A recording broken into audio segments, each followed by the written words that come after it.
Merampas kawan-kawanku sekalian.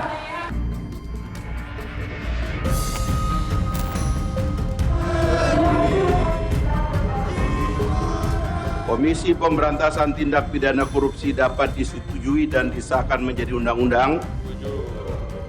Baik.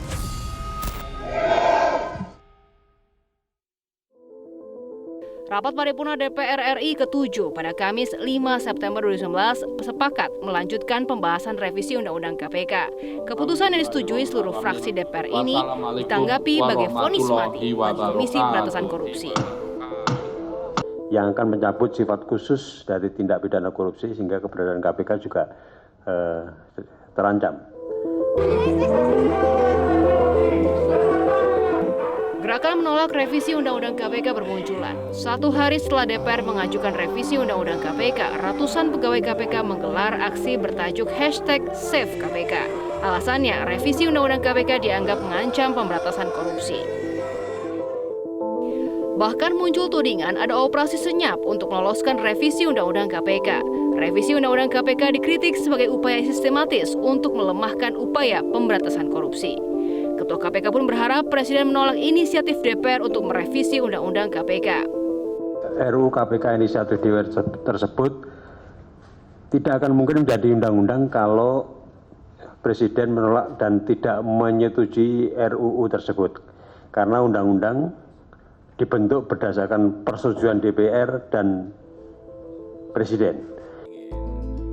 Namun Presiden Joko Widodo memutuskan revisi Undang-Undang KPK memang dibutuhkan. Kita tahu Undang-Undang KPK telah berusia 17 tahun. Perlu adanya penyempurnaan secara terbatas sehingga pemberantasan korupsi bisa makin efektif. Sekali lagi, kita jaga agar KPK tetap lebih kuat dibandingkan lembaga lain dalam pemberantasan korupsi.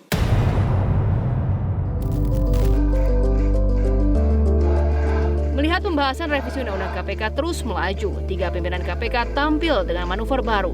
Agus Raharjo, Laude M. Syarif, dan Saud Situmorang menyerahkan mandat kepada Presiden. Dengan berat hati, pada hari ini, Jumat 13 September, kami menyerahkan tanggung jawab pengelolaan KPK kepada Bapak Presiden Republik Indonesia. Presiden Joko Widodo menanggapi lugas manuver pengembalian mandat pimpinan KPK. Dan dalam Undang-Undang KPK tidak mengenal kita yang namanya mengembalikan mandat, nggak ada. Yang ada itu mengundurkan diri, ada. Ya, meninggal dunia ada, terkena tindak pidana korupsi ya. Lalu, apakah penyerahan mandat berarti ketiganya mundur dari komisioner KPK? Ternyata tidak. Kita tetap bekerja seperti biasa, kita menunggu, ya menunggu aja memang kita bekerja ya seperti hari ini saya masih melantik gitu kan. Bahwa pimpinan KPK tidak ada satupun yang bermaksud mengundurkan diri. Ya. Satu-satunya yang tadi tidak ada, tidak hadir, yaitu Pak Saud Situmorang meminta cuti dan disepakati untuk diberikan cuti 2 minggu.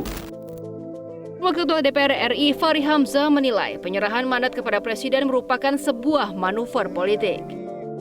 Dan pimpinan KPK yang ada sekarang, terutama kemarin yang 3 bermanuver itu, saya kira dia sudah terlibat dalam politik. Dan itu sudah nggak bagus, sudah nggak enak gitu.